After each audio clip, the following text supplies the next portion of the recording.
지난 20회 지혁은 은우에게 자신의 마음을 쏟아냈지만 곧 당황했고 은우는 별일 아닌 듯 행동했습니다. 사업 확대에 전념하던 지혁은 과로로 쓰러졌고 그를 발견한 사람은 다름 아닌 은우였습니다. 한편 성희의 집에는 초대받지 않은 누군가가 찾아왔는데요. 과연 그 사람은 누구일까요? 밤 늦은 시각 지혁의 사무실에서 은우는 바닥에 쓰러진 지혁을 발견하고 놀라 소리를 질렀습니다. 창백한 얼굴로 의식을 잃은 지혁의 이마에 손을 댄 순간 뜨거운 열기가 느껴져 은우는 더욱 당황하며 떨리는 손으로 119를 눌렀습니다. 구급차가 도착할 때까지 은우는 지혁의 손을 꽉 잡고 있었는데 그녀의 눈에는 걱정과 두려움이 가득했습니다. 구급차 사이렌 소리가 밤거리를 가르며 병원으로 향했고 은우는 지혁 옆에 앉아 그의 손을 단 한순간도 놓지 않았습니다. 평소 단호하고 독립적이던 그녀였지만 이 순간만큼은 무너질 것만 같았고 지혁의 차가운 손을 감싸며 제발 괜찮기를, 아무 일 없기를 바라는 마음으로 작게 중얼거렸습니다. 병원 응급실에서 나온 의사는 극심한 과로와 스트레스로 쓰러진 것이며 며칠간 무리한 일정이 몸에 무리를 줬다고 설명했습니다. 다행히 큰 문제는 없지만 충분한 휴식이 필요하다는 말에 은우는 안도의 한숨을 내쉬었지만 동시에 자책감이 밀려왔습니다. 자신 때문에 지혁이 사무실을 옮겼고 사옥 디자인까지 맡게 되면서 일이 더 늘어난 것이 아닌가 하는 생각에 마음이 무거웠습니다. 병실로 옮겨진 지혁은 여전히 깊은 잠에 빠져 있었고 은우는 침대 옆 의자에 앉아 그를 조용히 바라봤습니다. 평소 차분하고 믿음직하던 모습과 달리 잠든 지혁의 얼굴은 몹시 피곤해 보였는데 눈 밑에 드리워진 짙은 그림자와 잠결에도 미세하게 찌푸려진 눈썹이 그가 얼마나 힘들었을지를 말해주는 듯했습니다. 은우는 조심스럽게 지혁의 이마에 손을 얹으며 열이 많이 내려간 것 같다고 안도하면서도 자신 때문에 이렇게까지 무리한 게 미안하다는 작은 목소리로 사과했습니다. 미안해요. 제 때문에 이렇게까지 무리하신 거잖아요. 그 말에는 평소의 단호함이 전혀 없이 그저 걱정과 미안함만이 가득 담겨 있었습니다. 같은 시각 박성희의 집거실에서는 문을 연 성희가 현관에 선 사람을 보고 순간 얼어붙었습니다.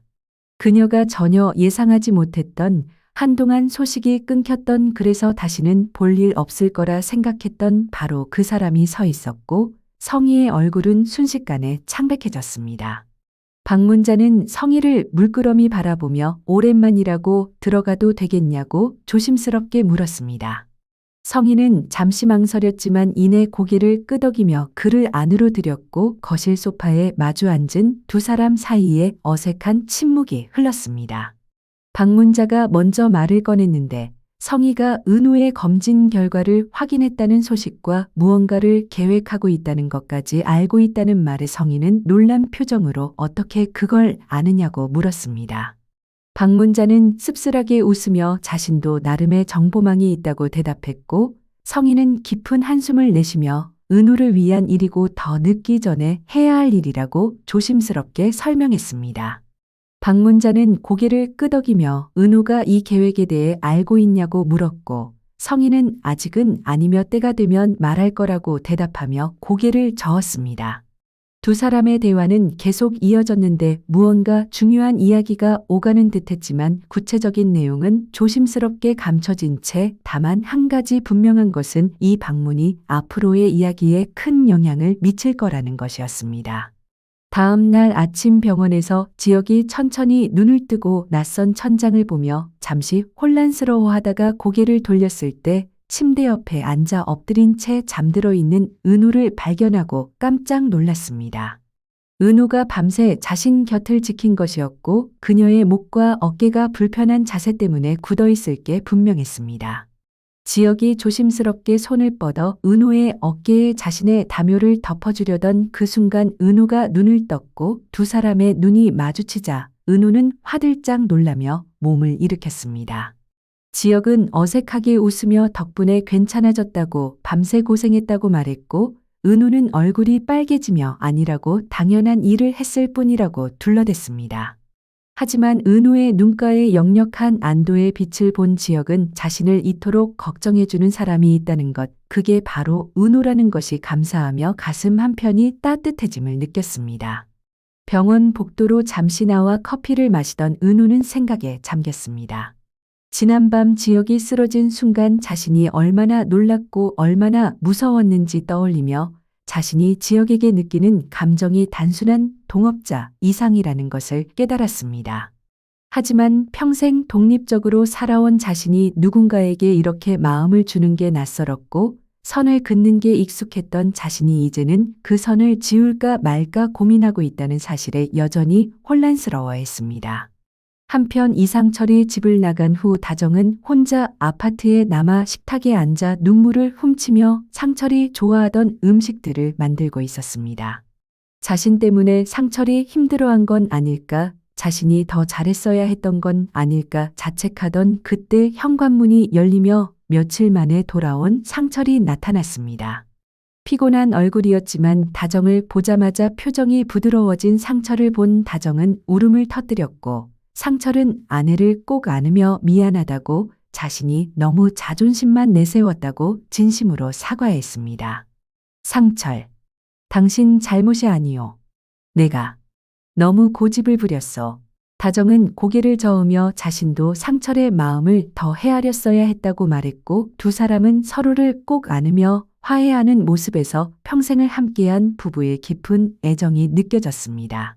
카페에서 순이는 여전히 강호를 걱정하며 핸드폰을 들었다 놨다를 반복하며 아들에게 연락할까 말까 고민했고 그 모습을 지켜보던 은우는 안타까웠지만 자신도 어떻게 위로해야 할지 몰라 마음만 무거웠습니다. 그때 카페 문이 열리며 한 젊은 남자가 들어왔는데 바로 강호였고 순이는 아들을 보자마자 눈물을 글썽이며 달려갔습니다. 강호는 어색하게 서 있다가 천천히 어머니에게 다가가 미안하다고, 걱정 끼쳐드려서 죄송하다고 고개 숙여 사과했습니다. 순이는 아들을 꼭 껴안으며 괜찮다고, 돌아와줘서 고맙다고 눈물을 흘렸고 그 모습을 지켜보던 은우는 가족이란 아무리 멀어져도 아무리 다퉈도 결국엔 돌아오는 곳이구나 하는 생각에 미소를 지었습니다. 며칠 후 퇴원한 지혁은 의사의 권유로 일주일간 푹 쉬기로 했고 은우는 지혁의 집으로 찾아가 병원에서 제대로 먹지 못했을 거라며 직접 만든 도시락을 꺼냈습니다. 지혁은 평소 선을 긋던 은우가 자신을 위해 직접 음식을 만들어 왔다는 사실에 놀라며 고맙다고, 잘 먹겠다고 진심으로 감사를 표했습니다. 지혁, 고마워요. 잘 먹을게요. 은우는 어색하게 웃으며 빨리 회복해서 일터로 돌아오라고, 자신 혼자서는 프로젝트를 감당하기 힘들다고 말했고 그 말에 지혁은 은우도 자신이 필요하다는 걸 인정한 것이라는 생각에 미소를 지었습니다. 은우가 돌아가려 할 때 지혁이 그녀의 손을 잡았고 놀라서 돌아본 은우에게 지혁은 진지한 표정으로 자신이 무리한 건 은우 때문이 아니라 자신이 하고 싶어서 한 일들이니 자책하지 말아달라고 진심으로 부탁했습니다. 은우는 잠시 망설이다가 고개를 끄덕였고 두 사람의 손은 잠시 더 포개진 채로 있었는데 그 짧은 순간 말하지 않아도 서로의 마음이 전해지는 것 같았습니다. 성희의 집서재에서는 성희가 서류들을 검토하고 있었습니다. 은우의 검진 결과지와 각종 계약서들 그리고 몇 장의 사진들을 앞에 두고 깊은 한숨을 내쉬며 사진 속 그노를 바라보던 성희는 이제 정말 때가 된 것 같다고, 더 이상 미룰 수 없다고 중얼거렸습니다. 그녀는 핸드폰을 들어 누군가에게 전화를 걸어 만나자고 이야기할 게 있다고 말한 뒤 전화를 끊고 창밖을 바라봤습니다.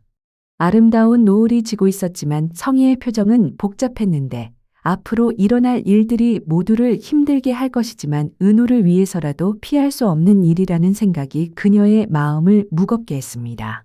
며칠 후 영나의 개인전 오픈 날이 다가와 전시장에는 많은 사람들이 모였고 영나의 작품들이 벽을 가득 채운 가운데 성희는 바쁘게 손님들을 맞이하며 영나를 도왔습니다. 은우와 지혁도 전시장에 함께 왔는데 지혁은 많이 회복된 상태였고 두 사람은 나란히 작품을 감상하며 걸으면서 자연스럽게 어깨가 스치고 가끔 손이 닿았지만 예전 같았으면 은우가 피했을 텐데 이제는 그러지 않았습니다. 한 작품 앞에서 멈춘 지혁이 이 그림이 따뜻하면서도 희망적이라고 좋다고 말하자 은우도 고개를 끄덕이며 자신도 이 그림이 마음에 든다고 동의했습니다. 지혁, 우리도 저 그림처럼 희망적인 미래를 만들어갈 수 있을까요? 은우는 지혁의 눈에 담긴 진심을 보며 잠시 망설이다가 노력해 볼게요. 함께라고 작게 미소 지으며 대답했고 그 한마디에 지혁의 얼굴이 환해졌습니다. 은호, 노력해 볼게요. 함께. 두 사람은 다시 전시장을 둘러보기 시작했는데 이전보다 조금 더 가까운 거리에서 걷고 있었습니다. 전시회가 끝난 후 성인은 은우를 따로 불러 조용한 카페에서 마주 앉았고 진지한 표정으로 은우를 바라보는 성희를 보며 은우는 뭔가 중요한 이야기가 있다는 걸 직감했습니다. 성희가 은우의 검진 결과에 대해 이야기하고 싶다고 입을 열자 은우는 긴장한 표정으로 성희를 바라봤고 성희는 천천히 조심스럽게 결과가 완전히 나쁜 건 아니지만 주의가 필요하며 자신이 도울 수 있는 방법이 있다고 말을 이어갔습니다. 은우는 무슨 말인지 몰라 당황했고 성희는 은우의 손을 잡으며 자세한 건 다음에 천천히 설명하겠지만 한 가지는 약속해달라고 어떤 일이 있어도 자신을 믿어달라고 간곡히 부탁했습니다.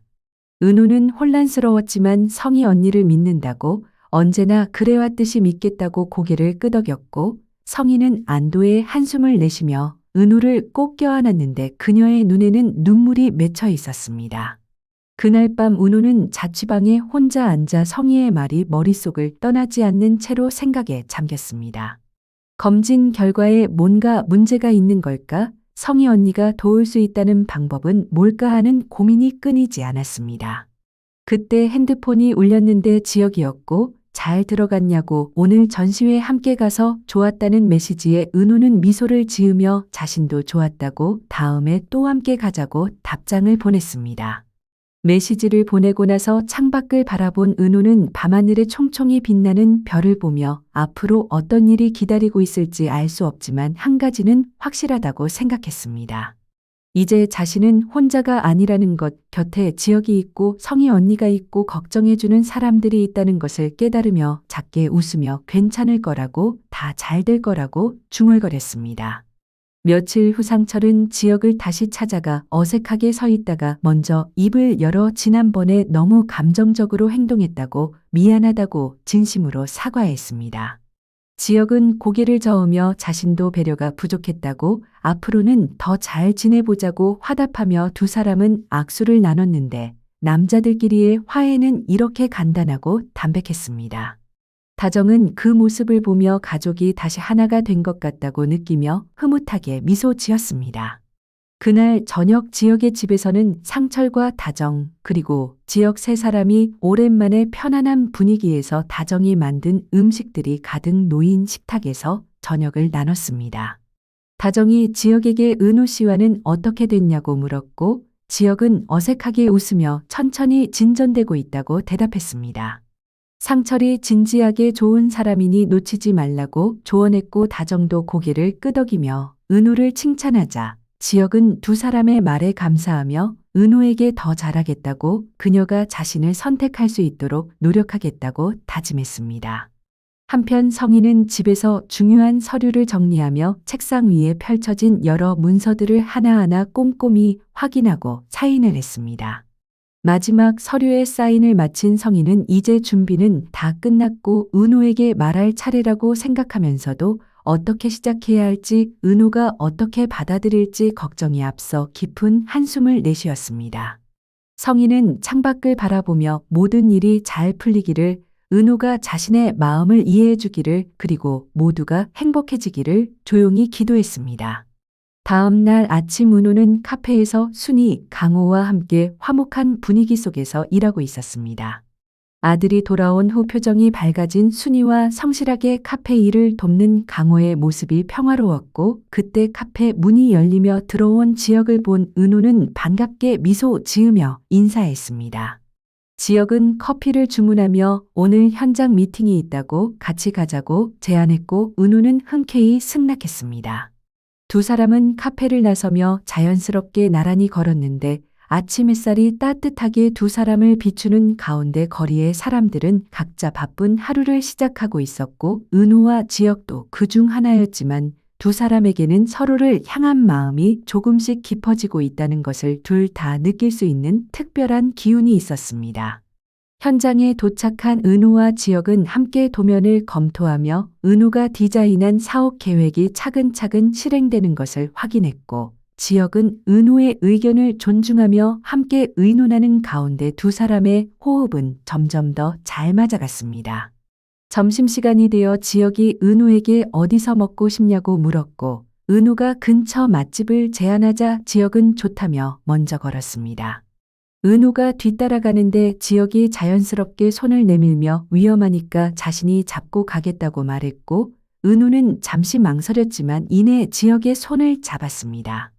지혁, 위험하니까 제가 잡고 갈게요.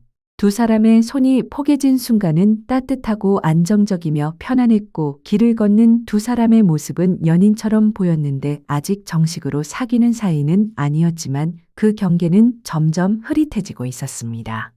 식당에서 식사를 마친 후 지혁이 진지하게 은우가 성희 언니한테 검진 결과에 대해 들었다는 걸 알고 걱정된다고 무슨 일이 있으면 자신에게도 말해달라고 말했습니다. 은우는 지혁이 어떻게 그걸 아느냐고 놀라 물었고 지혁은 다정 씨한테 들었다며 다정이 성희와 통화하는 걸 우연히 들었다고 설명했습니다.